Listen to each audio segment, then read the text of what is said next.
Jupiter is earth protector, लेकिन अगर ये प्रोटेक्टर ही डिस्ट्रॉयर बन जाए तो क्या होगा? I mean, अगर गैस जॉइंट जुपिटर पृथ्वी से टकरा जाए तो फिर क्या होगा? अगर हमें पता चले कि आज से ठीक 30 दिन के बाद जुपिटर पृथ्वी से टकराने वाला है, तब ये 30 दिन पृथ्वी पर कैसे बीतेंगे? जुपिटर के करीब आने का इफेक्ट पृथ्वी पर कब से दिखने लगेगा और अर्थ एंड जुपिटर के टक्कर में अर्थ का क्या हाल होगा? इन सारे सवालों का जवाब आज आपको मिलेगा इस वीडियो में। तो चलिए शुरू करते हैं वीडियो को, लेकिन शुरू करने से पहले आपको करना होगा वीडियो को लाइक एंड शेयर। हेलो दोस्तों, स्वागत करती हूँ आप सभी का फैक्ट स्पिन की एक और दिलचस्प वीडियो में। दोस्तों, सोलर सिस्टम का सबसे बड़ा प्लैनेट जुपिटर पृथ्वी से 778 मिलियन किलोमीटर की दूरी पर है। इस गैस जॉइंट का रेडियस 69,911 किलोमीटर है और ये पृथ्वी से 11 टाइम ज्यादा वाइडर है। ये साइज में इतना बड़ा है कि इसका अंदाजा आप इस बात से लगा सकते हैं कि इस जुपिटर के अंदर पृथ्वी के आकार के 1300 प्लैनेट समा सकते हैं। Suppose that due to some reason Jupiter की ऑर्बिटल वेलोसिटी 15 टाइम्स बढ़कर 225 किलोमीटर पर सेकेंड हो गई है और अब जुपिटर काफी तेजी से सोलर सिस्टम के सेंटर की ओर बढ़ रहा है।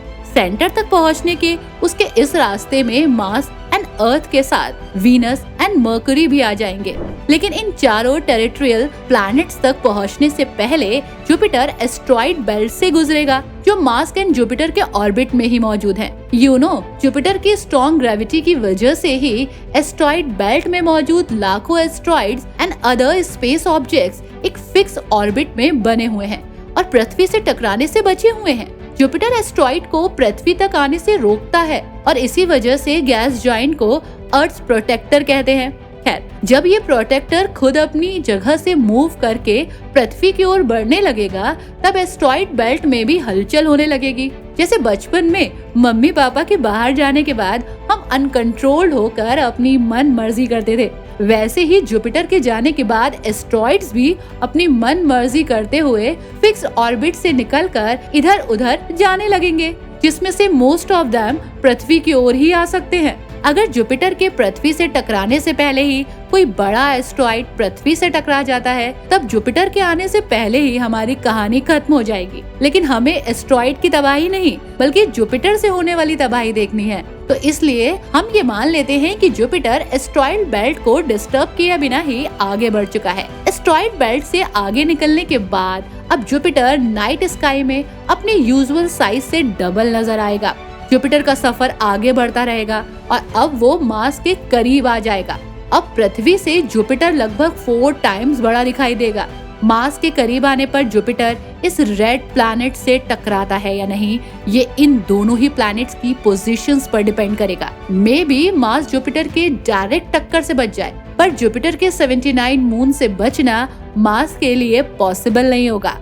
जुपिटर का कोई न कोई चंद्रमा मार्स से टकराएगा ही। हालांकि मार्स पर ये टक्कर पहली बार नहीं होगी। सीरीज से भी बड़ा एक एस्ट्रॉइड मार्स से टकराया था और इस टक्कर से मार्स का एक बड़ा हिस्सा स्पेस में चला गया था।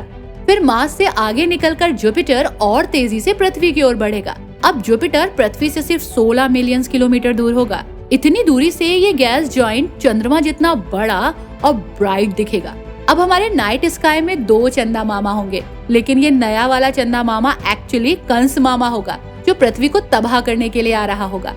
यहाँ से जुपिटर के पावरफुल मैग्नेटिक फील्ड का असर पृथ्वी पर भी देखने को मिलेगा। ये मैग्नेटिक फील्ड चार्ज पार्टिकल्स को ट्रैप करके एक्सीलरेट करना शुरू करेगा, जो कि स्पेसक्राफ्ट के इलेक्ट्रॉनिक्स को डैमेज करने लगेगा। At this point Jupiter's powerful magnetic field earth atmosphere and magnetic field को क्रॉस करके पृथ्वी तक पहुंचने लगेगा और यहाँ से होगी तबाही की शुरुआत। दुनिया भर के लोग सीवियर रेडिएशन स्किननेस की चपेट में आने लगेंगे। डायरिया, वॉमिटिंग, एंजाइटी और कंफ्यूजन जैसी प्रॉब्लम्स का सामना करना पड़ेगा। प्रॉब्लम सीवियर होने पर लोग कॉन्शियसनेस भी खोने लगेंगे। कुछ समय के बाद आप कोमा में चले जाएंगे। अगर अभी भी आपकी जान बची तो आगे का मंजर खौफनाक होगा और ज्यादा खतरनाक होगा। अब जुपिटर पृथ्वी से सिर्फ 1.2 मिलियन किलोमीटर की दूरी पर होगा। इतनी दूरी से जुपिटर 8 गुना बड़ा नजर आएगा। सूरज के करीब होने की वजह से जुपिटर एंड सन के बीच हीट गेम शुरू होगा, जिसका रिजल्ट पृथ्वी पर टाइडल हीटिंग के रूप में दिखने लगेगा। पूरी दुनिया में अर्थक्वेक आने लगेंगे, साथ ही वोल्केनिक इरप्शन भी शुरू हो जाएगा, जिससे निकलने वाला सल्फर डाइऑक्साइड गैस भी स्पेस तक पहुंच जाएगा। इस स्टेज पर पृथ्वी पर मौजूद सभी इंसान और जीव जंतु मारे जाएंगे। जुपिटर पृथ्वी के और करीब आएगा और अब ये पृथ्वी से चंद्रमा जितना ही दूर होगा, यानी कि लगभग 3,82,000 किलोमीटर। इस दूरी को तय करने में जुपिटर को ज्यादा समय नहीं लगेगा। एंड फाइनली वो समय आ जाएगा जब जुपिटर एंड अर्थ का मिलन होगा। ये मिलन इतना वायलेंट होगा कि हमारी पृथ्वी का अपना अस्तित्व ही खत्म हो जाएगा। जैसे ही इन दोनों प्लैनेट्स की टक्कर होगी, दोनों का एटमॉस्फेयर कंप्रेस होगा और टेम्परेचर बेतहाशा बढ़ जाएगा। ये टेम्परेचर इतना हाई होगा कि अर्थ तुरंत ही आग के गोले में बदल जाएगी और फिर अर्थ पूरी तरह जलकर जुपिटर में समा जाएगी। That's it. और जुपिटर एंड अर्थ हमेशा के लिए एक हो जाएंगे। जुपिटर का ये सफर आगे भी जारी रहेगा, जहां उसका सामना 2 और प्लैनेट और फिर सूरज से होगा। तो अगर जुपिटर सूरज से टकराएगा तब क्या होगा? खैर, हम फिर कभी इस टॉपिक पर वीडियो लेकर आएंगे। दोस्तों, आपको हमारी आज की ये वीडियो कैसी लगी हमें कमेंट बॉक्स में जरूर बताइएगा। वीडियो पसंद आई हो तो वीडियो को लाइक करिएगा, शेयर कीजिएगा, साथ ही चैनल को सब्सक्राइब जरूर कर लीजिएगा, जिससे कि आपको इंटरेस्टिंग वीडियोस की अपडेट टाइम टू टाइम देखने को मिलती रहे। इसी के साथ bye bye and take care.